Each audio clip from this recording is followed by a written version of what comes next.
రాహు 12వ భావంలోకి వెళ్ళిపోయాడు. అర్థమైందమ్మా? అర్థమైంది సార్. రాహు 12వ భావంలో ఉన్నాడు, అసలు లగ్నంలో లేడు అనేసి మీకు ఆ అపోహ తీసేయండి. నా ఏంటంటే అపోహలు తీసేయటమే నా నా జ్యోతిష్ అదే శాస్త్రం సార్. మెయిన్ ఈ అర్థ క్లాసులో. అర్థమైంది సార్. ఎందుకంటే నేను నా లైఫ్ లో చూసి నాకు కొన్ని ప్రిన్సిపల్స్ సిద్ధాంతాల మీద ఎక్కువ బతుకుతాను, టెక్నికల్ గా ఎక్కువ వెళ్తాను కాబట్టి నాకు సమాజంలో కొన్ని ఫీల్ అయ్యాను. కొంతమంది వాదన చూసి తల్లిదండ్రులు నాతో స్టూడెంట్స్ కనెక్ట్ అయ్యే వాళ్ళు చెప్పి ఇట్లా మాకు పూజలు చేశారు సరే 50,000 తీసుకున్నారు, అసలు కుజ దోషం లేదు ఉంది అని చెప్పారు. నేను అతని చాట్ చూసి నేను చదువుకొని అన్న చాట్లు అసలు కుజ దోషం ఓకే, మీరు భావాలు చూసి కుజ చెప్తున్నారు ఏంటి? లగ్నంలో కుజుడున్నాడు, ఏడులో కుజుడున్నాడు, 5వ స్థానంలో ఉమ్, కుజుడున్నాడు, 12లో కుజుడున్నాడు అని అంటే మీరు కుజదోషం అన్నారు. కానీ మినహాయింపులు చూసారా మీరు? అవును సార్. అవును. 27 నక్షత్రాల్లో దాదాపు 10 నక్షత్రాలకు కుజదోషం లేదు. పోతే 12 రాసుల్లో దాదాపు 4-5 రాసులకు లేవు, 12 లగ్నాల్లో 4-5 లగ్నాలకు కుజదోషం లేదు అని మినహాయింపులు. లగ్నంలో గురుడు ఉంటే కుజదోషం ఉండదు, పోతే కుజుడు కొన్ని కాంబినేషన్లు ఉంటాయి, కుజ చంద్రుడి కాంబినేషన్లు ఉంటాయి లగ్నం, ఇట్లా ఉన్న చెప్పారు కదా. మీరు చెప్పినప్పుడు మీరు మొదటి పేజీ చూసి ఈ అమాయకుల్ని ఎందుకు బలి చేస్తున్నారు? డబ్బు సంపాదించడానికి ఇదేనా మార్గం? ఒక ఒక ఒక ఎథిక్స్ అంటూ ఉండవు. జీవితం అంటే, మనిషి అంటే, మానవత్వం ఈ జన్మ ఎత్తిన తర్వాత ఎంతో మహోన్నతమైన ఈ మానవ జన్మ ఎత్తిన తర్వాత అందులో ఒక జ్యోతిష్యం అనే ఒక మహా శాస్త్రాన్ని ఈ డబ్బు సంపాదించడం, ఈ అమాయకుల్ని ఈ రకంగా పీడించడం, అందులో ఆ తల్లిదండ్రులు భయపడిపోయి కుజదోషం అయిపోయింది అయ్యా కుజదోషం వణికిపోతున్నారు. అవును. నేను అవును కొన్ని సార్. కేసులు చూశాను, వివాహాలను రద్దు చేసుకున్న సందర్భాలు ఉన్నాయి. మంగళ దోషం అంట, శుక్రుడి నుంచి కుజదోషం ఉందంట, లగ్నం నుంచి కుజదోషం ఉందంట, అసలు కుజదోషం క్యాన్సిల్ అయినప్పుడు మీరు నా కొన్ని చూడండి, జ్యోతిష్ శాస్త్రము నా పరిశోధనలని 4-5 వీడియోలు చేశాను నేను. అవును సార్. అందులో నేను చెప్పి వీళ్ళు మొదట ఎక్కడ బైబిల్ స్టార్ట్ చేశారంటే, అంటే అష్టగణ కూటముల్లో పాయింట్లు రాలేదంట. ఎవడు చెప్పాడు అష్టగుణ కూటమి? అష్టగుణ కూటంలో పాయింట్లు రాకపోతే ఇంకా మ్యారేజ్ ఆపేసుకుంటా అక్కడ రాస్తారు. అష్టగుణ కూటంలో మీకు 15 పాయింట్లు వచ్చినాయి, సో ఈ మ్యాచ్ నాట్ రికమెండెడ్, మీరు ఒక అస్ట్రాలజర్ తో అవును సార్. మాట్లాడాలంటే ఇదిగో నంబర్ ఇచ్చాను అని చెప్తా. అంతా మీకు నేను చెప్తున్న ట్రాష్. పాపం ఇప్పుడు నేను ఈరోజు అదే ఫేస్ చేస్తున్నాను సార్. కొద్దో జ్ఞానం వచ్చింది, నెట్వర్క్స్ వచ్చాయి, వెబ్ ఆన్లైన్ లోకి వెళ్తున్నారు. ఈ తల్లిదండ్రులు ఈ చదువుకున్న స్టూడెంట్స్ వెళ్ళి చూసి అయ్యో నాకు 15 పాయింట్లు రాలేదు, ఈ మ్యాచ్ కాదని వాళ్ళు మ్యాచ్ వదులుకుంటున్నారు. ఇంకా ముందుకెళ్ళాలమ్మా, ఇంకా చాలా చూడాలి. ఆ పోతే కానీ మీకు ఎందుకు ఎందుకు మ్యారేజెస్ ఈ తరం అంతా మ్యారేజెస్ లేట్ అయిపోతున్నాయి కదా సార్? మరి ఎందుకు లేట్ అవుతున్నాయి? ఏదో కారణం ఉంటుంది ఎందుకు కదా ఎందుకు జాతక లేట్ రీత్యా. అవుతున్నారంటే అమ్మా, మీ డిమాండ్స్ ఎక్స్పెక్టేషన్స్ ఎక్కువ ఉన్నాయి మార్కెట్ లో ఈ రోజుల్లో. పోతే ఉమ్, నేనేం చెప్తున్నా అంటే ఎందుకు లేట్ అవుతున్నాయంటే మనిషి ఏం చేస్తున్నాడంటే ఎక్స్పెక్టేషన్స్ ఎక్కువైపోయాయి, ఎక్కువ ఫిల్టర్స్ డిమాండ్స్ ఎక్కువ పెడతా ఉన్నారు. రెండోది వచ్చి ఏం చేస్తున్నారంటే వీళ్ళు ఆమ్, ఇలాంటివి చిన్న చిన్న విషయాలు, పాతకాలంలో వాళ్ళు పెళ్లి చేసుకున్నప్పుడు అమ్మ నాన్న జ్యోతిష్యం నమ్మలేదు, ఇప్పుడు ఈ పిల్లల దగ్గరికి వస్తే ఎక్కువ కేర్ అవుతున్నారు. ఎక్కువ అవును కొంచెం సార్. చేతుల్లో డబ్బులు, ఫైనాన్షియల్ స్థితి బాగుంది, చూద్దాము జ్యోతిష్యం చూపిద్దాము. మీరు మనం పెళ్లి చేసుకునేటప్పుడు జ్యోతిష్యం నమ్మి మనం పెళ్లిళ్ళు చేసుకున్నామా? లేదు కదా. ఎందుకు మీరు లేదు సార్. నేను క్లాసులు చెప్పేటప్పుడు చెప్పాను ఇవన్నీ ఎవరి కోసం అంటే నమ్మే వాళ్ళ కోసము. వాళ్ళ మైండ్ లో తిరుగుతున్నటువంటి ఆ భూతాలను తొలగించి వివాహ వ్యవస్థని నేను ఒక పటిష్టంగా చేయాలి, వాళ్ళకి న్యాయం చేయాలి అన్న నా ప్రయత్నమే ఈ జ్యోతిష్ శాస్త్రం నేను చేస్తుంది. నా దగ్గర ఎవరన్నా ప్రిడిక్షన్స్ చెప్పమంటే నాకు చూసి నాకు ఏదన్నా ఉంటే నేను చెప్పను, అవి వాస్తవాలు చెప్పను. అంత బాగుందమ్మా మీరు చేసేసుకోండి అని చెప్తాం. ఎందుకు వాళ్ళ భయపెట్టకూడదు, అక్కడ భయపెట్టడం అదే అంటే సార్. అసలు తప్పు. ఎందుకంటే ఆల్రెడీ వాళ్ళు భయపడుతున్నారు, ఇంకా మీరు భయపెట్టేది ఏంది? ఆ కాబట్టి సరే అమ్మా, ఇప్పుడు మనం ఏం చేద్దాం అంటే, ఇప్పుడు మీరు ఇవన్నీ చూసిన తర్వాత ఇక్కడ ఏం చేస్తారంటే, నేను చెప్పిన తర్వాత ఒక వివాహ యోగ్యత ఉంది అంటే ఇక నెక్స్ట్ ఇవన్నీ మనం నేర్చుకున్న తర్వాత ఒక్కొక్క పాయింట్, వివాహ యోగ్యత ఉందా లేదా, వివాహం ఎప్పుడు అవుతుంది, డిలే అయితే ఎప్పుడు, 25 సంవత్సరాల లోపల అవుతుందా, లేదా 20 డిలే మ్యారేజ్ 25 నుంచి 30 ఇంకా పైన అవుతుందా, వీటన్నిటికీ మన కండిషన్స్ కృష్ణమూర్తి ఏం చదివి కావాలంటే మీరు కృష్ణమూర్తి బుక్ దొరుకుద్ది. ఆయన ఏం చెప్పాడు, ప్రతి ఒక్క పాయింట్ కి ఎన్నో చెప్పాడు అన్న. ఏ భావం చూడాలి, వివాహం అయితే సంతాన యోగ్యత అంటే ఏ భావం చూడాలి, 5 చూడాలి.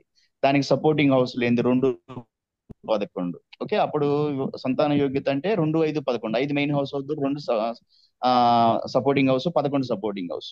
లేకపోతే ఉద్యోగం ఉంది, సర్వీస్ అంటే 6. ఇట్లా కొన్ని, అట్లా మనకు అన్ని మళ్ళీ నాలెడ్జ్ మనం పెంచుకుంటా పోవాలి. ఆ పుస్తకం మీకు దొరికితే కొనుక్కోండి, లేకపోతే చాలా వీడియోస్ దొరుకుతూ ఉంటాయి, చూడండి. ఒకరు చెప్పింది ఇంకొకరు చెప్పింది టాలీ చేసుకోండి. నిజంగా నిజాయితీ ఎవరు చెప్తున్నారు. నా క్లాసులు అదే నడుస్తూనే సార్. ఉంటాయి. మీరు మీ ఇద్దరు మేడం గారు ఇంకో క్లాస్ పెట్టమన్నారు, మా మధ్య పెడదామని అడిగాను. ముని గారికి మ్యాచ్ కావట్లేదు. మీరిద్దరు ఏ టైం? ముని సార్ చెప్పేది ఏంటంటే శనివారం ఆదివారం నాకు కొంచెం బాగుంటది అంటే మీరు చెప్పండి. ఆ శని ఆదివారంలో నాకు క్లాసులు ఉంటాయి, సాయంత్రం మధ్యాహ్నం పెడతాను మీకు డేరు ఇంకో క్లాస్ మధ్యాహ్నం. సరే సార్, ఉమ్, ఇద్దరం డిస్కస్ నాకు నేను చేసుకొని చెప్తాం సార్. మీరిద్దరు మాట్లాడుకోండి అమ్మా, మాట్లాడుకొని నాకు ఆ, చెప్తే. Okay sir. నిన్న క్లాస్ పెట్టలేదు కాబట్టి ఈ రోజు పెట్టాను. మళ్ళీ శని ఆదివారాలు ఒక క్లాస్, వారం 2 క్లాసులు. ఇంకా మీకు చాలా నేర్చాలి. ఇంతటితో మనకి జ్యోతిష్ శాస్త్రం ఇంకా చాలా ఉంది. అన్ని నేర్చిన తర్వాత మనం ప్రిడిక్షన్స్ అనేవి చెయ్యాలి. చేసేటప్పుడు మనం ఏంటంటే నా సిద్ధాంతాలు కొంచెం ఫాలో అయ్యి ఒక జరిగే మ్యాచ్ ని ముందుకు తీసుకెళ్లడమే సిద్ధాంతం. వెనక్కి వెళ్ళకూడదు, అసలు వెనక్కి వెళ్ళే ప్రసక్తే లేదు. అంటే సార్ బాగోకపోయినా, అంటే ఇప్పుడు ఇప్పుడు ఒక జాతకం, ఇప్పుడు మీరు ప్రిడిక్షన్ నమ్ముతున్నారా సార్? అంటే ట్రూగా అడుగుతున్నాను. అసలు మీరు జాతకం నేర్చుకున్నారు కదా, ఇలా ఇంత ఎక్స్ప్లెయిన్ మా చేస్తున్నారు నేను కదా, మీరు నేను నమ్ముతున్నారా? చెప్తాను. మీరేం చేస్తారంటే నాది ఒక వీడియో చూడండి. నేను జ్యోతిష్య శాస్త్ర క్లాసులు ఎందుకు చెప్తున్నానని చెప్పాను. నేను అన్ని షేర్ చేస్తాను. నిన్న నా లేదు ల్యాప్టాప్ సార్, ఫెయిల్ నేను అయితే విన్నాను. నేను విన్నాను అది. నేను నిన్న నా ల్యాప్టాప్ ఫెయిల్ అయితే నేను చెప్పాను. మీరు ల్యాప్టాప్ ఫెయిల్ అయింది, నా దగ్గర ల్యాప్టాప్ లేదు, మా తల్లిదండ్రులు డబ్బులు లేవు, కొనిలేకపోతున్నారు అంటే నేను నా ప్రోగ్రామింగ్ క్లాసులు మొబైల్లో చెప్పాను. ఎప్పుడు 2023లో స్టార్ట్ చేశాను. నేను జనవరిలో ఈ ప్రోగ్రామింగ్ క్లాసులు ఉన్నాయి, మొబైల్లో స్టార్ట్ చేశాను. ఈ ఉమ్, రోజు మొబైల్ నిన్న 2 వీడియోలు చేశాను ఉమ్, క్లాసులు. నేను ఉమ్. C++ మొబైల్లో చేసి పెట్టాను. ఈ రోజు కాదు, రేపు చేస్తాను. అంతా మొబైల్లోనే చేస్తాను. నా ల్యాప్టాప్ కానంత వరకు నేను అన్ని మొబైల్లోనే కోడింగ్ రాసేసి అంతా చేసేసి యూట్యూబ్ లో అప్లోడ్ చేయడం, పైన థంబ్నైల్స్ క్రియేట్ చేయడం, నా ఫోటో పెట్టడం అన్ని దాంట్లోనే నేను చేసేసాను. Okay sir. వీళ్ళకి ఎందుకు నేను ఒక ఇన్స్పిరేషన్ జీవితంలో ఇవ్వాలంటే, మీరు ఎదగాలి అనుకున్నప్పుడు అరచేతిని అడ్డుపెట్టి సూర్యకాంతిని ఆపలేదు. మీలో అసలు అది లేదు. ఇప్పుడు జనరేషన్ లో నేను చూస్తున్నాను. నేను అవును సార్. ఇప్పుడు జనరేషన్ చాలా డిలే అవుతున్నారు. అసలు ప్రతి ఒక్క దానికి ఏదో కారణాలు చెప్తారు, ఎక్స్క్యూజ్లు ఎత్తుక్కోవటం, టైం పాస్ చేయటం, ఎక్కువ ఎంటర్టైన్మెంట్ కి వెళ్ళిపోవటం, మొబైల్ ని ఎంటర్టైన్మెంట్ టూల్ గా వాడటం, అవును సార్. అవును. ఇవన్నీ చేస్తున్నారు. అవన్నీ వాళ్ళకి నేను ఒక ఇన్స్పిరేషన్ గా మొన్న ఒక పంపించాను, ఒక మెసేజ్ ఇచ్చాను. ల్యాప్టాప్ ఫెయిల్ అయినంత మాత్రాన, అసలు ల్యాప్టాప్ అవును. కొనలేని ఆర్థిక స్థితి లేనంత మాత్రాన, నేను ఒక ఎగ్జాంపుల్ మీకు కావాలంటే నేను చూపిస్తాను నా క్లాసులు. ఈ రోజు నేను మీకు క్యాలిక్యులేషన్ చేసినంత పైథాన్ దాంట్లో చేశాను. అక్కడ కోడ్ రాస్తారు, ఆ ప్లేస్ లో కోడ్ రాస్తారు, పైథాన్ కోడ్.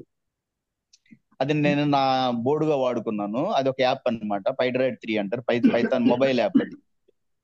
అయితే మీరు అడిగారమ్మా నన్ను, మీరు ప్రిడిక్షన్స్ నమ్ముతున్నారంటే నన్ను జ్యోతిష్ శాస్త్రం నేను ఎందుకు చెప్తున్నాను అనేది ఆ వీడియో చేశాను. నాకు సమాజంలో ఈ అన్యాయం జరుగుతుంది అని నాకు ఫీల్ అయినప్పుడు, ఓహో, నా దగ్గర జ్ఞానం ఉన్నప్పుడు ఆ జ్ఞానాన్ని ఇటు కూడా తిప్పి జనాలకు కొంత సహాయం చేయగలను అన్నదాన్నే నేను కూడా డీప్ గా చదువుతూ చదువుతూ వెళ్తా వెళ్తా వెళ్తా దీన్ని ఒక క్లాస్ రూపంలో పెడితే ఎవరికన్నా ఉపయోగపడుతుంది అన్న పాయింట్ సదుద్దేశంతో స్టార్ట్ చేసింది ఇది. నమ్మటము అంటే నమ్మకపోవటం అనేది ఏంటంటే, నేను కొన్ని చార్ట్స్ ను చూస్తున్న తర్వాత నాకు ఇది నమ్మాలి అనిపిస్తా ఉంది నాకు. Okay sir. ఉమ్, ఎందుకంటే లేట్ అయిన మ్యారేజ్ ని నేను కొన్ని చార్ట్స్ చూస్తే, నేను ఇప్పుడు శని చెప్పాను కదా, శని ఉమ్, 2, 7, 11 స్థానాల్లో కొందరికి స్ట్రాంగ్ గా ఏడో స్థానం కలత్ర స్థానంలో శని 100% సిగ్నిఫికేటర్ లో ఉన్నాడు. ఉమ్, ఇప్పుడు నేనేం చేస్తున్నానంటే చార్ట్స్ ని పరిశీలించడం చూస్తున్నాను, నాకు వచ్చిన నాలెడ్జ్ ని పరిశీలిస్తున్నాను. ఉమ్. అయినప్పుడు ఒక వివాహం డిలే అయిన మ్యారేజ్ ఎందుకు అవుతుంది? పోతే ఒక ఒక అతనికి ఆశాభంగం అయింది. మ్యారేజ్ ఎక్స్పెక్ట్ పెట్టుకున్నాడు, ఒక మ్యారేజ్ మీద ఆశ పెట్టుకున్నాడు, కానీ అతనికి అది మ్యాచ్ కుదరలేదు, ఆశాభంగం అయింది. దానికి ఏంటి? దానికి నేను ఉమ్. చెప్పాను, పునర్పు దోషం అంటే శని. శని నక్షత్రాల్లో సబ్లాడుగా చంద్రుడు ఉండకూడదు, చంద్రుడి నక్షత్రాల్లో సబ్లాడుగా శని ఉండకూడదు. అలా ఉంటే పునర్పు అంటే బ్రేకప్, బ్రేక్ అంతరాయం కలుగుతూ ఉంటాయి. ఈ పాయింట్స్ అన్ని మన నెక్స్ట్ ముందు ఇవన్నీ చెప్పిన తర్వాత మీకు అంత నాలెడ్జ్ ఇచ్చేసి మళ్ళీ ఒక పాయింట్ కి సంబంధించి ఏం ప్రాబ్లమ్స్ వస్తాయి అట్లా అదే. మీకు ఆ ఒక వివాహం డిలే అవ్వడానికి ఒక రోజు నేను దాదాపు 12 పాయింట్లు చెప్పాను అనుకుంటాను. 1, 3, 7, 10 స్థానాల్లో శని ఉండకూడదు. ఎన్ని స్థానాల్లో శని చెప్పాను యాజ్ పర్ కృష్ణమూర్తి ప్రకారం? రాసుకున్నారు ఆ రోజు? ఆహా, రాసుకోలేదు సార్ ఆ రోజు. సరే, రాసుకోలేదు. అయితే ఇప్పుడు చూడండి, మీకు చెప్పానా ఈ సిగ్నిఫికేటర్ టేబుల్ ప్రాక్టీస్ చేయండి. నెక్స్ట్ క్లాస్ కి నెక్స్ట్ సాటర్డే సండే మీ ఇద్దరిలో డిసైడ్ అయితే సండే పెట్టమంటే సండే పెడతాను మధ్యాహ్నం. Okay sir. సాయంత్రం క్లాస్ ఉంటుంది. అయితే ఇప్పుడు మనం ఈ టేబుల్ సిగ్నిఫికేటర్ ఇక్కడ ఏం వస్తుందంటే, నేను చెప్తాను మీకు.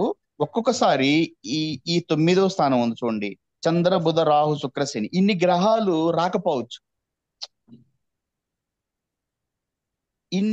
అది ఎప్పుడు తెలుసుకుంటారు మీరు? ప్రాపర్ మీద ప్రతి ఒక్క ఈ ఈ భావాలకు మీరు రాయాలి. ఈ సాఫ్ట్వేర్ మీద డిపెండ్ అవ్వకూడదు. అప్పుడు మీరు తప్పు చేసిన, అంటే మీ వృత్తికి అన్యాయం చేసినట్టు అవుద్ది. ఈ సాఫ్ట్వేర్ అవును ని సార్. మీరు, అందుకనే మీకు అన్ని మీకు ప్రాక్టికల్ గా చెప్తున్నాను నేను. ఇప్పుడు ఈ ఈ ఈ భావకారకులు, దీన్ని కారకులు అంటే సిగ్నిఫికేటర్స్ అంటారు. ఈ సిగ్నిఫికేటర్ టేబుల్ ని మీరు పేపర్ మీద వేసుకోవాలి. కరెక్ట్ గా చార్ట్ ప్రకారం నేను వెళ్తున్నానా ఇక్కడ ఏంటంటే నాకు ఒక్కోసారి డౌట్, ఈ నేను చూసినప్పుడు ఒక్కోసారి తప్పులు వస్తున్నాయి. అవును సార్. ఓకే. తప్పులు వచ్చినప్పుడు అప్పుడు నేను వేసి చూస్తే నేను చూసుకుంటాను అనమాట. ప్రతి భావానికి మీరు సిగ్నిఫికేటర్ టేబుల్, ప్రతి ఒక్క భావానికి ఇది ఒక సిగ్నిఫికేటర్ టేబుల్ వేయాలి మీరు. నెక్స్ట్ వచ్చేసి ఏ భావం, ఈ గ్రహాలు ఈ గ్రహాలు ఎక్కడెక్కడ ఉన్నాయి, వాటి సబ్లాడ్ ఎవరు అవుతున్నారు, సబ్లాడ్ టేబుల్ కి వెళ్ళి చూడాలి ప్రాపర్ గా. ఇదే సబ్లాడ్ ఇస్తున్నారు కరెక్టా? సబ్లాడ్ కి టేబుల్ లేదు, అది మళ్ళీ ఇంకా వేరే టేబుల్స్ నేను డౌన్లోడ్ చేయాలి. ముందు సబ్లాడ్ కే వెళ్దాం. నక్షత్రాధిపతి ఇచ్చాడు కరెక్టేనా, రాశి అధిపతి కరెక్టేనా, ఈ గ్రహాలన్నీ సబ్లాడ్స్ కరెక్టేనా, పోతే నెక్స్ట్ వచ్చేసి ఈ భావాలకి కరెక్ట్ గా వీళ్ళు ఇచ్చింది కరెక్టేనా. ఈ రెండు ప్రిపరేషన్ అయిన తర్వాత ఈ సిగ్నిఫికేటర్ టేబుల్ వేసి చూసుకొని ఇవన్నీ కరెక్ట్ అయినప్పుడు, ఈ చార్ట్ కరెక్ట్ అయినప్పుడు అప్పుడు మీరు ప్రిడిక్షన్ కి వెళ్ళాలి. అర్థమైందా? అంటే ప్రిడిక్షన్ చెప్పొద్దు, అర్థమైంది మీరు సార్. మైండ్ లో చార్ట్స్ చేసి ఆ ఎక్స్పీరియన్స్ పెంచుకోండి. ఫిజికల్ గా ఇప్పుడు మీకు మ్యారేజ్ అయి ఉంటది, 25లో అయిందా, 25లో అయినప్పుడు నేను చెప్పాను ఏంటి, సబ్లాడ్ బుధుడు 2, 7, 11 ఏదో ఒక భావాన్ని సిగ్నిఫై చేయాలి. సిగ్నిఫై చేసినప్పుడు ఒక భావాన్ని సిగ్నిఫై చేస్తే చాలు. 2 భావాలను చేస్తున్నాడు. శని ఇదే బుధుడు సబ్లాడు వేరే భావాలను ఏదైనా సిగ్నిఫై చేస్తున్నాడా? వేరే భావాలంటే 1ని సిగ్నిఫై చేయలేదు, 2 అంటే అది మనకి వివాహ సపోర్టింగ్ హౌస్, 3కి ఏమన్నా చేస్తున్నాడా? 4కి లేదు, 5కి లేదు, 5కి చేస్తున్నాడు. 5 అంటే ఇది పుత్రస్థానం. ఓకే, 5కు ఓకే, నో ఇష్యూ. పోతే వ్యయస్థానాలు అంటే కృష్ణమూర్తి చెప్పేది ఏంటంటే, ఏ భావం అయితే మనకి వివాహాన్ని సపోర్ట్ చేస్తుంది దానికి వ్యతిరేక స్థానాల్లో 1, 6, 10 అంటాడు అతను, వ్యయ స్థానాలు అంటారు. 6ని ఏమన్నా బుధుడు చేస్తున్నాడా? 10ని చేస్తున్నాడా? చేయటం లేదు. కాబట్టి ఓకే, 11కి లేదు, 12 చేస్తున్నాడు. 12 వచ్చేసి వ్యయస్థానం.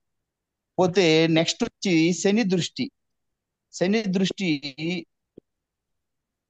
శని దృష్టి అశుభ దృష్టిగా లేకపోతే ఇన్ని చూసి, శనికి ఆ రోజు నేను చెప్పాను ఎన్ని పాయింట్లు అయితే చెప్పానో అన్ని పాయింట్లు ఎక్కడ ఏ ప్రాబ్లం లేనప్పుడు ఈ జాతకురాలికి 25 లోపలే పెళ్ళయింది అని మనం చెప్పొచ్చు. ఇంకా పాయింట్స్ చూడాలి. అర్థమైందమ్మా? ఇంకా ఆ, పాయింట్స్ ఏం ఆ, చూడాలి? ఇంకా పాయింట్స్ ఏం చూడాలి అంటే, గ్రహాలు రెట్రోగ్రేడ్ లో ఏమున్నాయి, ఎన్ని ఎన్ని గ్రహాలు రెట్రోగ్రేడ్ కి వెళ్ళిపోయాయి, అంటే ఒక్క గ్రహం కూడా రెట్రోగ్రేడ్ కాకూడదు.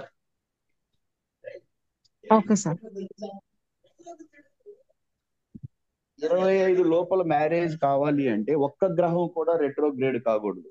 శని శని అశుభ దృష్టి ఈ ముఖ్య గ్రహాలైన వివాహానికి కారకుడైన శుక్రుడి మీద గాని, గురువు మీద గాని, కుజుడి మీద గాని, ఈ 3 గ్రహాలు వివాహానికి కారక గ్రహాలు అంటారు, ఉండకూడదు.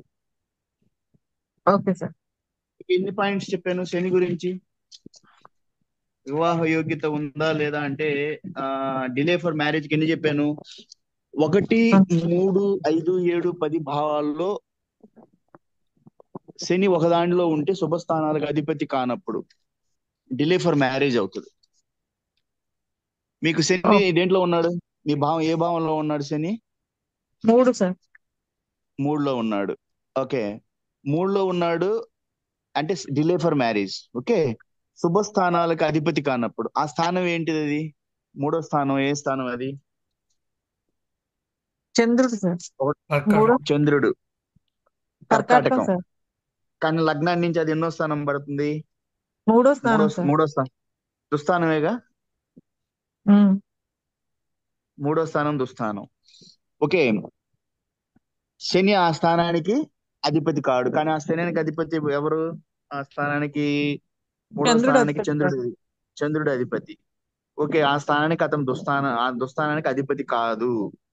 కాబట్టి ఇక్కడ డిలే ఫర్ మ్యారేజ్ కాకూడదు. కానీ 3వ స్థానంలో శని ఉన్నాడు. ఓకే, నెక్స్ట్ శని చంద్రులు 1, 2, 11 భావాల్లో ఉండే పరస్పరం కంజంక్షన్ లో ఉన్నప్పుడు శని చంద్రులు ఎక్కడ విడివిడిగా ఉన్నారు మీకు. ఓకే, అవును సార్. శని చంద్రులు మీకు విడివిడిగానే ఉన్నారు. సప్తమ అవును. భావాధిపతిని గాని శుక్రుని గాని శని వీక్షిస్తున్నప్పుడు సప్తమ భావాధిపతిని శని చూస్తున్నాడా? లేదు సార్, చూడట్లేదు. శని వీక్షించటం లేదా? అక్కడికి వెళ్దాం, మనం భావాల్లోకి వెళ్దాం. సప్తమ చూడట్లేదు సార్. భావాన్ని చూడలేదు. ఇక్కడికి వచ్చి శక్తి. ఓకే, సప్తమ అంటే మకరం వస్తుంది. మకరాన్ని శని వీక్షించడం లేదు. సప్తమ భావాధిపతి ఎవరు? సప్తమ భావాధిపతి శని. శనిని కుజుడు శని సార్. వీక్షించడం గాని ఆహా, శుక్రుని గాని సప్తమ భావాధిపతి వీక్షించ. కుజుడు సార్. ఓకే, భావాధిపతి 1, కుజుడు 2. సార్. ఓకే, 1 అంటే వృశ్చికం వస్తుందా? 1, 2, 3, 4, ఆ, 5, 6, 7 అవును వృశ్చికం సార్. వస్తుంది. వృశ్చికం. ఓకే, సప్తమ భావాధిపతిని గాని సప్తమ వీక్షిస్తున్నారు భావాధిపతి సార్. ఎవరు? కుజుడిని గాని శుక్రుడిని గాని శని వీక్షిస్తున్నప్పుడు, కాబట్టి సప్తమ కుజుడిని వీక్షిస్తున్నారు సార్. భావాధిపతిని ఆ కుజుడు కుజుడిని మకరంలో వీక్షిస్తున్నారు ఉన్నాడు. సార్. ఉమ్. ఎట్లా? 10తో చూస్తున్నాడా? 7తో చూస్తున్నాడు సార్. కాదు, 7తో చూస్తున్నాడు. ఓకే, కానీ శుక్రుడిని వీక్షించటం లేదుగా, ఎందుకంటే వివాహకారకుడు శుక్రుడు కదా. అవును సార్. సప్తమ భావాధిపతి కుజుడిని వీక్షిస్తున్నాడు. ఓకే, అవును సార్. అర్థమవుతుందమ్మా? అర్థమైంది సార్. శని తన లగ్నం నుంచి 3వ స్థానంలో ఉన్నాడు. శని ఇక్కడి నుంచి 7వ స్థానంలో ఉన్నటువంటి కుజుడిని చూస్తున్నాడు, వీక్షిస్తున్నాడు. ఆ కుజుడు సప్తమ భావాధిపతి. లగ్నాన్ని నుంచి వృశ్చికం కదా, వృశ్చికం సప్తమ స్థానం కాబట్టి, లగ్నాన్ని నుంచి సప్తమ స్థానం వృశ్చికం కాబట్టి వృశ్చికానికి అధిపతి కుజుడు. ఆ కుజుడిని ఆ శని తన ఏడో లుక్ తో చూస్తున్నాడు. శని ఆ కానీ శని ఇక్కడ దీనికి వచ్చి శుభగ్రహం, మీ లగ్నానికి శుభగ్రహం అవును. అవును కాబట్టి సార్. ఈ ఈ ఈ వీక్షణ అనేది మనం ఏం తీసుకుంటాము? గ్రహాలు వాటి భావ బలాలు వేసేటప్పుడు ఇది శుభగ్రహంగా తీసుకుంటాము. ఈ వీక్షణని మనం పెద్దగా శుభవీక్షణ. క్యాలిక్యులేట్ చేయం, శుభవీక్షణ అనుకుంటాం. Okay sir. శుభవీక్షణ అనుకుంటాం. కుజుడు వచ్చేసి ఇక్కడ పాపగ్రహం అయినా కూడా కుజుడు వచ్చేసి మకరంలో ఉన్నాడు, ఉచ్చ స్థానంలో ఉన్నాడు, కానీ నవాంశలో వచ్చి నీచిలోకి వచ్చాడు. కాబట్టి ఈ గ్రహం శుభత్వం కాదు, పాపం ఉంటది. కానీ ఆ గ్రహము ఎన్ని డిగ్రీల్లో ఉంది? వస్తుందా, బాల స్థితిలో ఉందా, మృత స్థితిలో ఉందా, ఇవన్నీ చూస్తాం మళ్ళీ. ఓకే మృత సార్. స్థితిలో ఉందా? ఎన్ని డిగ్రీలో పడుతుంది మీకు కుజుడు? 20 డిగ్రీలు 13 నిమిషాలు సార్. 20 డిగ్రీల 13 నిమిషాలు అంటే గ్రహం అయిపోలేదు, ఇంకా ఉంది. ఓకే, నెక్స్ట్ ఇవన్నీ మీరు ఈ ఈ పాయింట్స్ అన్ని రాసుకోవాలి, ఒక పేపర్ మీద ప్రాక్టీస్ చేయాలి.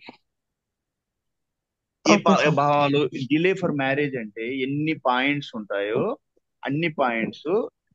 ఒకవేళ ఇప్పుడు చూడండి, జాతకంలో శని ఏదైనా ఒక భావానికి కారకుడైతే ఆ భావం సూచించే అంశాలను సంఘటనలు చివరి వరకు ఆలస్యం చేసి తప్ప తిరస్కరించు. అంటే శని ఏదైనా ఒక భావానికి కారకుడు. ఏ భావం కారకుడయ్యాడు మీ దాంట్లో? ఒకదానికి చూశాను నేను, రెండిటికో ఒకదానికో చూశాను. దేనికి కారకుడయ్యాడు శని? 2వ భావానికి కారకుడయ్యాడు. అంటే 2వ భావానికి ఇక్కడ ఉన్నాడు, 3 సార్. 2కు కూడా ఉన్నాడు కదమ్మా. 2 అంటే సపోర్టింగ్ హౌస్ వివాహానికి. 2 7కి లేడు, 11కి లేడు, ఒక భావానికి ఉన్నాడు. ఒక భావానికి అంటే శని ఒక భావానికి కారకుడైతే, అంటే శని ఏదైనా ఒక భావానికి కారకుడు అయితే ఇక్కడ రెండు కారకుడు అయ్యాడు. అలా అయినప్పుడు ఆ భావం ఏం సూచిస్తే మనకి వివాహానికి సపోర్టింగ్ హౌస్ అంటే ఆలస్యం చేస్తాడు వివాహాన్ని, కానీ తిరస్కరించడు అంటే డిలే, మ్యారేజ్ కాకుండా చూడు. మనకి మ్యారేజ్ కి వివాహ యోగ్యత ఉందని మనం సబ్లాట్ బుధుని పట్టుకొని, బుధుడు 7ని సిగ్నిఫై చేస్తున్నాడు, 2ని సిగ్నిఫై చేస్తున్నాడా మనం చూసామా? ఆ చూసాను సార్. అంటే యోగ్యత ఉంది. కానీ శని ఆ ఒక భావాన్ని చూస్తున్నాడు కాబట్టి, రెండో భావంలో శని ఉన్నాడు కాబట్టి కొంచెం డిలే అవుతుంది. ఓకే, ఆ డిలే ఓకే అనేది ఎంత అవుతుంది అనేది దానికి మళ్ళీ మనం సపరేట్ గా చూడాలి. ఓకే, నెక్స్ట్ ఓకే వచ్చేసి సార్. ఇప్పుడు వివాహానికి 2, 7, 11 భావాల్లో శనికి ఏ విధమైన కనెక్షన్ ఏర్పడితే, ఈ 2, 7, 11కి ఏ భావంతో ఏర్పడింది? శనికి రెండో భావంతో ఏర్పడింది. అవును సార్. అయిందా? ఆ అప్పుడు శని ఏం చేస్తాడు? ఆ భావానికి శని కనెక్ట్ అయ్యాడు కాబట్టి రెండో భావానికి వివాహం ఆలస్యం అవుతుంది. Okay, okay sir. ఇట్లా మీరు అన్ని చేయాలి, ఎంతో వర్కౌట్ చేసి ఒక్క నిమిషంలోనే చాట్ చూసి చెప్పేయటం అనేది జరిగే పనే కాదు. కృష్ణమూర్తి అంటే ప్రాపర్ ప్రిడిక్షన్ కి వెళ్ళాలి అంటే ఫస్ట్ వివాహ డిలే ఫర్ మ్యారేజ్ అంటే ఎన్ని పాయింట్స్ ఉంటాయి, ఆ ఎన్ని పాయింట్స్ నేను చెప్తాను. ఇవన్నీ చెప్పిన తర్వాత ఒక రోజు క్లాస్ లో మళ్ళీ ఇవన్నీ చెప్తాను. ఒక్కొక్క దానికి ముందు మీకు సిగ్నిఫికేటర్ టేబుల్ చేయడం రావాలి. ఫస్ట్ మీరు అది ప్రాక్టీస్ బాగా చేయండి. సాఫ్ట్వేర్ చెప్పేది కాకుండా ఇందులో ఏమైనా తప్పులు వస్తున్నాయా? నేను ఇంకొకటి ఇచ్చాను, 2 ఇస్తున్నాను, ఎన్ఎస్ లైవ్ ఆస్ట్రో, దాంట్లోకి వెళ్ళండి. ఈ 2 టాలీ ఓకే సార్. చేసుకుంటా ఉండండి. 2 టాలీ అంటే అది మీకు అది కూడా చూపిస్తాను. ఎన్ఎస్ లైవ్ హాస్టల్లో టాలీ ఎట్లా చేస్తారంటే, మ్, ఒక రోజు మనం చేద్దాము అంటే ఒకసారి మీది నేను డౌన్లోడ్ చేస్తే సరిపోద్ది, నా దగ్గర మళ్ళీ ఉంటదిగా. డౌన్లోడ్ చేసేస్తే నేను XYZ అనే పేరుతోనే పెడదాం. ఇది XYZ. నెక్స్ట్ వచ్చేసి మీకు ఇంకొకటి తీయాలి అంటే నేను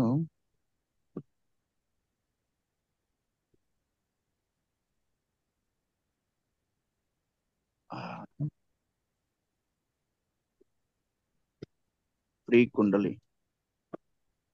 మీరు XYZ అని రాస్తున్నాను. ఇది కూడా తీసి మీకు టాలీ చేద్దాం. XYZ, మీ జెండర్ వచ్చేసి ఫిమేల్.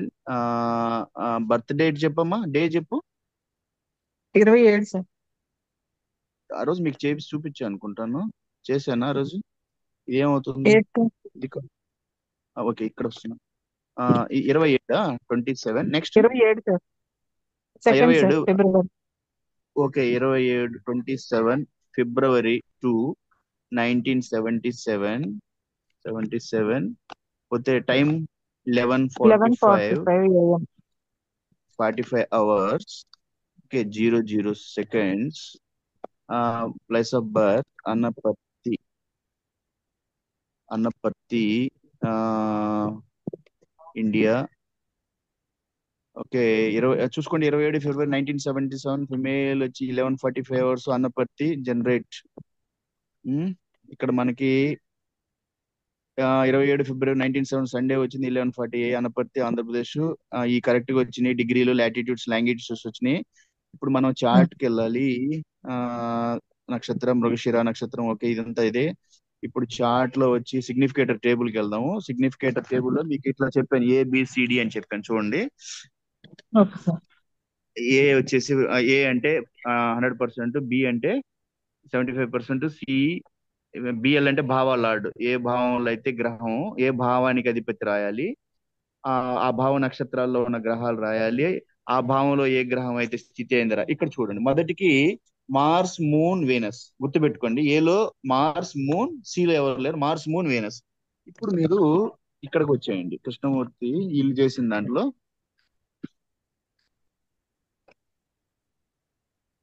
Mars, Moon, Venus.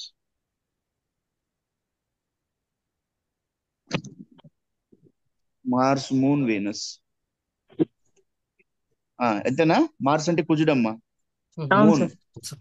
చంద్రుడు, వీనస్, శుక్రుడు సరిపోయింది. మధ్యలో బి ఖాళీ. బి కాదు, సి ఖాళీ. ఓకేనా? రెండో భావానికి వచ్చి శుక్ర, శని, బుధ. శుక్ర, శని వచ్చి సి లో ఉన్నారు, డి లో బుధ. ఇంక మిగతా రెండు ఇక్కడికి వచ్చి శుక్ర, శని, బుధ. దీంట్లో చూడండి, రెండో భావాన్ని చూడండి. శుక్ర, శని. శుక్ర అంటే వీనస్, శని అంటే సాటర్న్, బుధ అంటే మెర్కురీ. ఏ బి ఖాళీ. అంతే కదా? కరెక్ట్ గా వెళ్తున్నారు వీళ్ళు. ఇద్దరు టాలీ అవును చేసుకోండి. మీరు సొంతంగా వేయండి, వీళ్ళిద్దరే టాలీ చేయండి. మళ్ళీ మూడో భావానికి మూడో భావానికి ఏది ఖాళీ? బి. ఏ ఖాళీ. బి శని, కుజ, చంద్ర. శని, కుజ, చంద్ర. శని మూడో భావానికి శని, కుజ, చంద్ర. నాలుగో భావానికి గురు, సూర్య. ఏ బి ఖాళీ, గురు, సూర్య. నాలుగో భావానికి గురు, సూర్య. నాలుగు రండి. నాలుగో భావానికి ఏ బి ఖాళీ, గురు అంటే జూపిటర్, సూర్య అంటే సన్. కరెక్ట్. ఐదు ఐదు వచ్చేసి ఏలో ఉంది. ఏ అంటే బి లో కూడా ఉంది గ్రహం. Okay okay. సూర్యుడు, రాహువు, శుక్రుడు, శని, బుధుడు. సూర్యుడు, రాహువు, శుక్రుడు, శని, బుధుడు. సూర్యుడు, రాహువు, సూర్యుడు, రాహువు, శుక్రుడు, శని, బుధి. కరెక్ట్ గానే వెళ్ళాడు. ఆరుకు శుక్రుడు. ఆరుకి ఎవరు? ఒకటే లాస్ట్ లో. ఆరుకు శుక్రుడు, వీనస్ అంటే శుక్రుడు. కరెక్ట్. ఏడుకు వచ్చేసి చంద్రుడు, బుధుడు, రాహువు, కుజుడు. చంద్రుడు, బుధుడు, రాహువు, కుజుడు. చంద్రుడు, బుధుడు, రాహువు, కుజుడు. కరెక్ట్. ఎనిమిదికి వచ్చి గురువు. ఎనిమిదికి గురువు. ఎనిమిది గురువు. తొమ్మిది వచ్చేసి చాలా ఉన్నాయి. తొమ్మిదికి వచ్చేసి చంద్రుడు, బుధుడు, రాహువు, శుక్రుడు. మనం ఇక్కడ డౌట్ వచ్చిందిగా, ఇక్కడ అలాంటప్పుడు మీరు సొంతంగా చేసుకొని ఈ రెండు టాలెంట్ చేయండి. చంద్రుడు, బుధుడు, రాహువు, శుక్రుడు, శని. చంద్రుడు, బుధుడు, రాహువు, శుక్రుడు, శని. కుజ, బుధులు బిలో ఉన్నారు. కుజ, బుధులు బిలో ఉన్నారు. పోతే సిలో ఎవరు లేరు. డిలో శని ఉన్నాడు. బిలో ఎవరు లేరు. సిలో ఎవరు? శని ఉన్నాడు. 10 గురు, సూర్య, శని. గురు, సూర్య, శని. 10 గురు, సూర్య, శని. ఓకే. నెక్స్ట్ వచ్చేసి 11 కేతు, శుక్ర, కేతు, జూపిటర్. కేతు, శుక్ర, కేతు, గురు. కేతు, శుక్ర, కేతు, గురు. కరెక్ట్. 12 చంద్ర, బుధ, రాహు, కుజ. చంద్ర, బుధ, చంద్ర. ఇక్కడ కొంచెం ఇక్కడ తప్పు వస్తున్నట్టుంది. 12కి చూడమ్మా, ఇక్కడ వచ్చి చూడండి, తప్పు వచ్చింది. ఇక్కడ మ్యాచ్ కావట్లేదు, చూసారా? అందుకు మేము చెప్పేది. 12కి చంద్ర, బుధ, రాహు, కుజ. ఇక్కడేం వచ్చింది? చంద్ర, బుధ, రాహు, కుజ. కానీ బిలో జూపిటర్ వస్తున్నాడు. బిలో ఇక్కడ జూపిటర్ వస్తున్నాడు. అంటే బిలో జూపిటర్ వస్తున్నాడు అంటే ఏమైంది? ఇక్కడ వీళ్ళ ప్రకారం ఏంటంటే గ్రహము స్థితి అవుతుంది అక్కడ, కానీ అది షిఫ్ట్ అయి ఉంటది. అర్థమైందా? అవును సార్. అది 12లో కాకుండా అది ఇంకోటి ఇక్కడ స్థితి అయి ఉంటది. మీకు లగ్నంలో గురు ఉన్నాడు కదా, గురు చంద్రుడితో కలిసి ఉన్నాడు కదా లగ్నంలో, వృషభంలో. అవును సార్. అవును సార్. అతని వీళ్ళు లగ్నంలో కాకుండా వీళ్ళు ఎక్కడ తీసుకున్నారు దాన్ని? 12th 12కి వెళ్ళిపోయింది. కానీ వీళ్ళు ఎక్కడ తీసుకున్నారు దాన్ని? వీళ్ళు తీసుకోలేదు. అంటే లగ్నంలోనే తీసుకున్నారు. లగ్నంలో గురువు ఉన్నాడా? లగ్నంలో గురువు లేడు. ఎక్కడున్నాడు? స్థితి ఎక్కడ అయ్యాడు? గురువు ఎక్కడ స్థితి అయ్యాడు? ఎక్కడ వేయలేదు సార్. ఎక్కడ ఎందుకు స్థితి కాలేదు? అదే అంటే మిస్టేకే కదా ఇది. ఎందుకు? మీ గ్రహం ఉంది కదా. బిలో ఎక్కడ స్థితి లేడు అంటే ఎక్కడో ఇక్కడ స్థితి అవ్వాలి కదా. బిలో లేడు. స్థితి అంటే ఎందుకు ఎట్లా లేడు? ఉన్నాడు కదా, గ్రహం లగ్నంలో ఉన్నాడు కదా. కాబట్టి వీళ్ళు తీసుకున్నాడు. కరెక్ట్. మీకు వీళ్ళు తీసుకున్నారు. ఎక్కడది? ఇక్కడ 12వ భావం 12th లో తీసుకున్నాడు. అంటే ఏం చేశాడు? లగ్నంలో ఉన్న గ్రహాన్ని 12లోకి మూవ్ అయింది. అవును సార్. అప్పుడు గ్రహానికి ఎన్ని డిగ్రీలు చూస్తే తెలిసిపోద్ది. జూపిటర్ గ్రహాలు ఎన్ని డిగ్రీలు? 0 డిగ్రీల నిమిషాలు ఉంటాయి. చెప్పండి. అదే 35 సెకండ్స్ సార్. కాదమ్మా, 0 తర్వాత 35, తర్వాత నెక్స్ట్ అప్పుడు ఫస్ట్ డిగ్రీలు, మినిట్స్, సెకండ్స్ ఉంటాయి. 35 మినిట్స్ అయి ఉంటాయి. సెకండ్స్ పెద్ద కౌంట్ కదా. 35 మినిట్స్ అంటే నేను చెప్పాను కదా, ఆర్బ్ అంటే 3 డిగ్రీల 20 నిమిషాలు. అంటే కృష్ణమూర్తి చెప్పేది ఏంటంటే ఈ ఆర్బ్ నే కస్ప్ అంటాడు అతను. అంటే ఈ భావానికి మొదటి డిగ్రీలని ఈ 3 డిగ్రీల 20 నిమిషాల్లో ఈ గ్రహం పడుతుంది అంటే అది వెనకటి భావంలోకి వెళ్తుంది. అంటే లగ్నంలో ఉన్న మీ గురువు 12వ భావంలోకి వెళ్ళాడు. 12 భావంలోకి వెళ్ళాడు. వీళ్ళ ప్రకారం కరెక్ట్ గా వెళ్ళాడు. అక్కడ అసలు గ్రహం స్థితే కాలేదు. అది ఎట్లా కుదురుద్ది? కాబట్టి అలాంటి తప్పులు జరుగుతాయి. ఇక్కడ ఒక తప్పు చూపించాను మీకు నేను. అవును సార్. ఇలాంటివి ఎన్నో జరుగుతాయి. సాఫ్ట్వేర్ నమ్మొద్దు. మీరు సొంతగా మీరు నిజంగా మీరు జ్యోతిష్యం నేర్చుకోవాలి అంటే కష్టపడాలి, అందులో డౌటే లేదు. ఎంతో ఈ ఇప్పుడు సాఫ్ట్వేర్ ప్రకారమే ఇప్పుడు ఈ భావకారకత్వాల్లో ఇప్పుడు ఫస్ట్ లో ఉన్న గ్రహాలన్నీ మంచిగా ఉంటాయి. తర్వాత ఈ కరెక్ట్ గా అదే వర్క్ వాటి దశ అంతర్దశలు వచ్చినప్పుడు ఈ కొంచెం తక్కువ ఇది ఉంటది అన్నట్టు చూడాలా సార్? అంటే వాళ్ళు ఇచ్చేది నా వెయిట్లు ఇస్తున్నారు కదా ఆన్లైన్ జ్యోతిషాల్లో 50% పైన ఉన్న గ్రహం దాని అంతర్దశల్లో బాగా మంచి జరుగుతుందని, అంటే కొంచెం మంచి ఫలితాలు ఉంటాయని. 50% లో ఉంటే అంటే ఫలితాలు అంత బ్యాడ్ ఏం జరగదు జీవితంలో మనిషికి, అంటే జరిగే దాంట్లో అని వీళ్ళు ఆన్లైన్ జ్యోతిష్ చెప్తారు. కానీ కృష్ణమూర్తి ప్రిడిక్షన్స్ కి మీరు వెళ్తే ఈవెంట్ ని ఎలా చెప్పాలి, ఎక్కువ తక్కువ కాదు, పలాని టైంలో ఇది జరుగుతుంది, ఈ నెలలో అతనికి ప్రమోషన్ కావాలి అంటే ఈ నెలలో ప్రమోషన్ జరుగుతుంది, ఈ నెలలో అతనికి ఉద్యోగం వస్తుంది, పలానా టైంలో మ్యారేజ్ అవుతుంది, ఇతనికి మ్యారేజ్ డిలే అవుతుంది. అయితే డిలే అయితే ఎప్పుడు అవుతుంది? 30-35 మధ్యలో అవుతుందా, 35 దాటి అవుతుందా, అయితే ఏ మహాదశలో, ఏ భుక్తిలో, ఏ అంతరలో, ఏ సూక్ష్మ సబ్ పీరియడ్ లో అవుతుంది, ఇవన్నీ చెప్పడం అనేది ప్రిడిక్షన్ కావాలి అంటే కృష్ణమూర్తిని మీరు ఔపోసన పట్టాలి. ఔపోసన ఓకే సార్. ఔపోసన పట్టడం అంటే అది ఒక సరస్వతి అంతే, మనసులో ధ్యానించడం, కూర్చో టైం దొరికినప్పుడల్లా చదవటమే, జ్ఞానం బ్రహ్మ జ్ఞానం సంపాదించటమే. ఇన్ని చూసి అప్పుడు ఒక ప్రిడిక్షన్ అనేది మీరు రావాలి. అంతేగాని నేనేదో 2 చూసేసి అట్లా చెప్పేస్తాను, నో. ఒక సిగ్నిఫికేటర్ టేబుల్ ప్రాపర్ గా తయారు చేయాలి. అది మీరు సాఫ్ట్వేర్ హెల్ప్ తీసుకొని చేశారు, మీరు మాన్యువల్ గా మీరు పేపర్ మీద చేసుకో. ఇప్పుడు నేను ఒక తప్పు చెప్పాను నేను. ఇలాంటి తప్పులు ఎన్నో జరుగుతూ ఉంటాయి. ముఖ్యంగా ఏంటంటే కృష్ణమూర్తి పద్ధతిలో ఈ గ్రహాలు షిఫ్ట్ అవుతూ ఉంటాయి. అది చాలా ఇంపార్టెంట్. ఒక భావంలో ఉన్న గ్రహము స్థితి ఇంకొక భావంలోకి షిఫ్ట్ అయినప్పుడు ఏమవుతుందంటే ఇప్పుడు ఆ నక్షత్రాలు ఇవన్నీ మారిపోతా ఉంటాయి అన్నమాట. ఓకే, ఇప్పుడు మీరు చాలా వరకు ఇప్పుడు నేను ఎందుకంటే నేరుగా మిమ్మల్ని ఇంకా తీసుకెళ్ళను, ఇంకా మనం చెయ్యాలి, మీరు ప్రాక్టీస్ చేయాలి. ఫస్ట్ మీకు సబ్లాడ్స్ చెప్పాను. సబ్లాడ్స్ వరకు ఏంటంటే అది ఎలా వచ్చింది అనేది మీకు చెప్పాలి, ధర్మం అనమాట. అవి నేను సాఫ్ట్వేర్ చూపించి కాదు, అది మనం క్యాలిక్యులేషన్ చేసి రావాలి. ఒక సబ్లాడ్ ఎలా ఎన్ని డిగ్రీలు పడతా ఉంది, ఇది కరెక్టేనా ఏమో ఒకసారి. ఇప్పుడు మీరేం చేయాలంటే ఇంట్లో కూర్చొని నేను మీకు పట్టికలు 12 పట్టికలు పంపించాను నేను సబ్లాడ్స్. అవును సార్, మీకు అందరికి ఇచ్చానా ఇలాంటి సబ్లాడ్ ఈ పట్టికలన్నీ? ఇవన్నీ అవే, ఇవన్నీ నేను డౌన్లోడ్ చేసినయే ఇవన్నీ. ఇది చూడండి ఎంత వృషం మేషం. ఇవి కూర్చొని మీరు ఇవన్నీ కరెక్ట్ గా వెళ్తున్నాయా మీరు చేసి చూసుకోవాలి ఫస్ట్. అంటే 243 సబ్లాడ్స్ కి ప్లస్ ఇంకొక 6 కలిపితే 249 సబ్లాడ్. లాస్ట్ సబ్లాడ్ ఏంటిది? ఇది ఏ రాశి? 249 సబ్లాడ్ ఇది. చూడండి 249 ఉంది. ఏ నక్షత్రం? రేవతి నక్షత్రానికి 249 సబ్లాడ్. ఓకే, ఈ డిగ్రీలు కరెక్ట్ గా వస్తున్నాయా? ఈ సాఫ్ట్వేర్ ప్రకారం వెళ్తే నేను కరెక్ట్ గా ఒకసారి నేను కన్ఫర్మ్ చేసుకుంటే రేపు మీరు ఈ చార్ట్ ను ఫాలో అయ్యేటప్పుడు నమ్మకం, నాకు కాన్ఫిడెంట్, నేను చెక్ చేసుకున్నాను అనేది ఒక కాన్ఫిడెన్స్ ఉంటుంది మీకు. ఎందుకంటే ఈ చార్ట్ నేను ఫాలో అవ్వాలి. రెండోది వచ్చేసి ఇంకా ఏంటి, ఇంకా మీరు చార్ట్ ఈ డిగ్రీలు అనేది కరెక్ట్ గా మీకు వచ్చి ఉండాలి. అంటే మైండ్ లోకి పలానా నక్షత్రం అంటేనే అది ఏ రాశిలో పడుతుంది, ఎన్ని డిగ్రీలు అంటే దాని సబ్లాడ్ అంటే పట్టిక చూడాలి మీరు, తప్పదు. సబ్లాడ్ చూడకుండా చెప్పలేము, ప్రాక్టీస్ మీద చెప్పచ్చు, ప్రాక్టీస్ మీద చెప్పచ్చు.